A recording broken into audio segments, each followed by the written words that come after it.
கலை அப்படிங்கிறத முன்னாடி வச்சு கவரப் பண்ணி காஜித்தனத்தை பண்ணிட்டு இருக்கிறாங்க நிக்சன், பூர்ணிமா. ஏங்க, ஒரு சாங்கு கிரியேட்டிவா ஏதாவது பண்ணோம் அப்படிங்கிறதுக்காக கோரியோகிராஃப் பண்ணிக்கிறாங்க. இதுல என்னங்க காஜித்தனம் இருக்கு? அதுல கலையை பார்க்க மாட்டீங்களா அப்படின்னு சொல்லிட்டு அப்பாவியா சில பேர் கேட்பாங்கல்ல. இது அவங்களுக்கான குறும்படம் அப்படின்னு சொல்லலாம். குறும்படம் அப்படின்றதும் பார்த்தீங்கன்னா படத்தெல்லாம் எதிர்பார்க்காதீங்க, சம்பவங்களை தான் இங்க சொல்ல போறேன். தம்பி பார்த்தீங்கன்னா இதுக்கேத்த இது, இதுக்கேத்த இது, இதுக்கேத்த இது பர்ஃபெக்டா இருக்கு அப்படின்னு சொல்லிட்டு இந்த பூர்ணிமாக்காவை சொன்னதுக்கு பூர்ணிமாக்கா செருப்பையே கழட்டி இருக்கணும். என் பாடிய ஆப்ஜெக்டிஃபை பண்றியாடா பாடி சோடா அப்படின்னு சொல்லிட்டு அக்கா கோவப்பட்டு இருக்கணும்.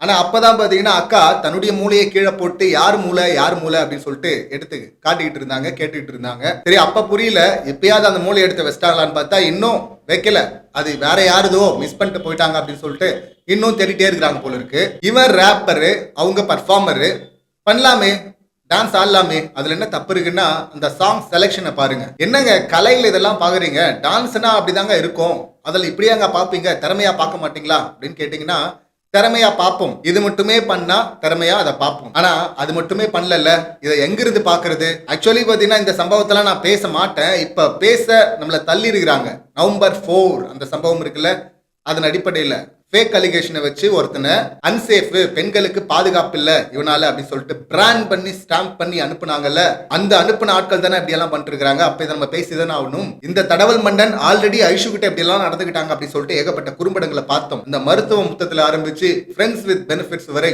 அதாவது இன்னொரு ஆள் வெளியே இருக்கிறான் அப்படின்னு சொன்ன பிறகும் இன்னொரு ஆள் யாருக்கெல்லாம் இருக்கிறாங்களோ அப்பதான் இவர் உள்ள பூந்து இந்த விஷயம் எல்லாம் பண்ணுவாரு. நீங்க அது ஐஷுவா இருக்கட்டும், இந்த பக்கம் ரவீனாவா இருக்கட்டும், இப்ப பூர்ணிமாவா இருக்கட்டும், மணி இருக்கிறார்ல, மணி போயிடணும், வெளியே போயிடணும். ரவீனா வந்து இவர் கூட டைம் ஸ்பெண்ட் பண்ணணும். அவங்க ரெண்டு பேர் பண்ணாங்கன்னா அப்ப சொல்வாரு, அவங்க ஓப்பனா சொல்லிட்டு லவ்னு சொல்றாங்க, ஃப்ரெண்ட்ஸ் வித் பெனிஃபிட்ஸ் எல்லாம் சொல்ல. ஆனா பாத்தீங்கன்னா அவங்க வெளியே போயிடணும், இதெல்லாம் வெளியே வச்சுக்கணும், இங்க வச்சு கூடாதுன்னு சொல்லிட்டு இவரே சொல்வாரு. இந்த வடவாய் தான் சொல்லும். ஆனா இவரு பண்ணலாம் என்ன வேணா. அந்த பக்கம் பூர்ணிமா, விஷ்ணு, இந்த ட்ராக் தான் ஒண்ணு போயிட்டே இருந்துச்சு ரொம்ப நாளா. இப்ப விஷ்ணு எதிரில இவர் இப்படி எல்லாம் பண்ணுவாரு, அதெல்லாம் தப்பு கிடையாது. அது அவரை ட்ரிகர் பண்ண கூடாது, அதை தப்பா பார்க்க கூடாது. இவர் ஏற்கனவே சொன்னவர் தானே, விசித்ரா கூட அந்த சண்டை வரும்போது ஐஷு கிட்ட நடந்துட்டு இருந்தது சரிதாங்க, தப்பாவே இருந்துட்டு போட்டமே, அதை ஏங்க நீங்க சொல்றீங்க அப்படின்னு உருட்டுறவர் தானே இவரு. ரவீனாவும் பூர்ணிமாவும் ஒரு கண்டஸ்டன்ட்டுங்க. அந்த கண்டஸ்டன்ட்டுக்கு பிரச்சனை இல்லாத போது மணி யாரு இல்ல இந்த விஷ்ணு யாருங்க கோவப்படுறதுக்கு அப்படின்னு கேட்டீங்கன்னா அதையே தான் நாங்களும் கேட்கிறோம். இங்க இவர் ரெட் கார்டு தூக்குனார்ல, அது காரணம் சொன்னார்ல, என்ன சொன்னாரு? இவர் நைட்ல எழுந்து பாக்குறாராம். அப்ப வந்து ஐஷு பிரதீப்ப காணமா ஜி ஸ்கொயர்ல பேசிட்டு இருக்கிறாங்களா. இவருக்கு பதட்டம் ஆயிடுச்சான், என்ன நடக்குமோ அப்படின்னு சொல்லிட்டு. இவர் யாரு ஐஷுக்கு? அவங்க கண்டஸ்டன்ட் தானே.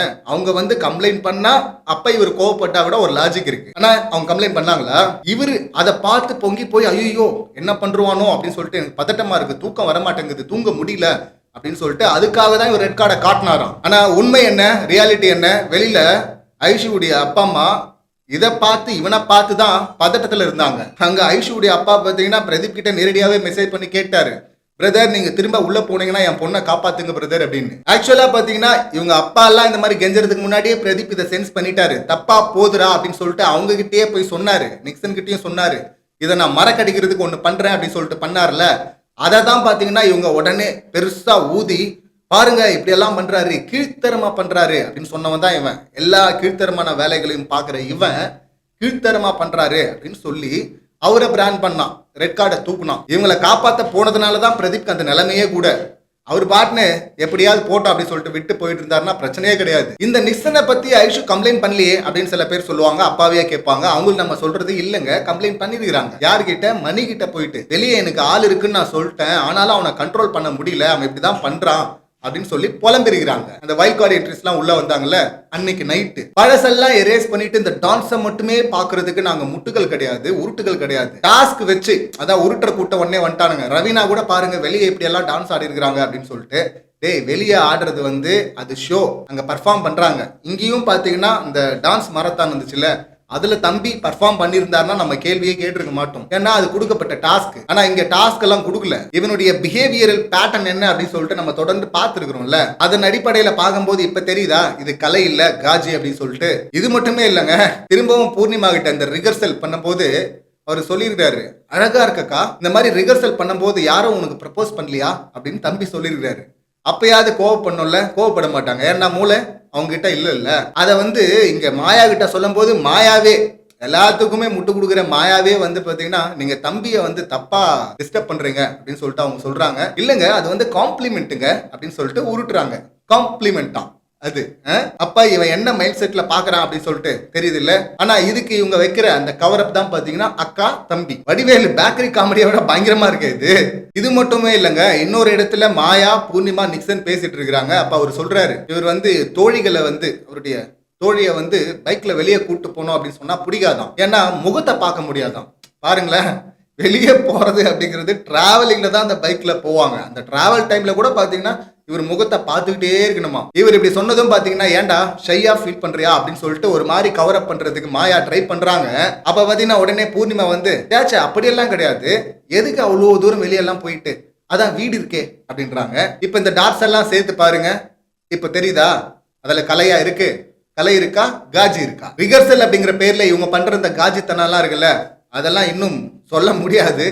அதெல்லாம் குறும்படங்களா எக்ஸ் தளத்துல வந்துட்டு இருக்கு, நீங்க அதை பார்க்கலாம். 2 டான்ஸ் மாஸ்டர்ஸ் மணி விஜய் வர்மா இருக்கிறாங்க. அவங்களோட சேர்ந்து பூர்ணிமா அப்படி பண்ணா அதை யாரும் கொஸ்டின் பண்ண மாட்டாங்க. ஆனா அங்கெல்லாம் இவங்க பண்ண மாட்டாங்க. தம்பி தம்பின்றாங்கல்ல, இந்த காஜி தம்பி கிட்ட தான் இந்த ரிகர்சல் எல்லாம் பண்ணுவாங்க. இந்த சம்பவங்கள் எல்லாத்தையும் கனெக்ட் பண்ணி பார்த்துட்டு சொல்லுங்க, இது கலையா காஜா? இல்ல கலைதான், கலையாதான் நாங்க பாக்குறோம் அப்படின்னு சொல்லிட்டு உருட்டுகள் முட்டு கொடுக்க வருவாங்க. அவங்க கொடுக்கட்டும், அவங்கள நம்ம சம்பவம் பண்றதை விட அந்த காஜியே சிறப்பா சம்பவம் பண்றாரு. காஜித்தனம் ஆல்ரெடி மேக்ஸ் உச்சத்தை எட்டியாச்சு, இப்ப டபுள் மேக்ஸ் உச்சத்தை எட்டுறதுக்கான வாய்ப்பு இருக்கு. அந்த மாதிரி தான் இவங்க சாங் செலக்ஷன்லாம் இருக்கு. இந்த சம்பவங்களை நீங்க எப்படி பாக்குறீங்க அப்படிங்கிற கருத்தை பதிவு பண்ணுங்க. மீண்டும் அடுத்த வீடியோல சந்திக்கலாம். நன்றி, வணக்கம்.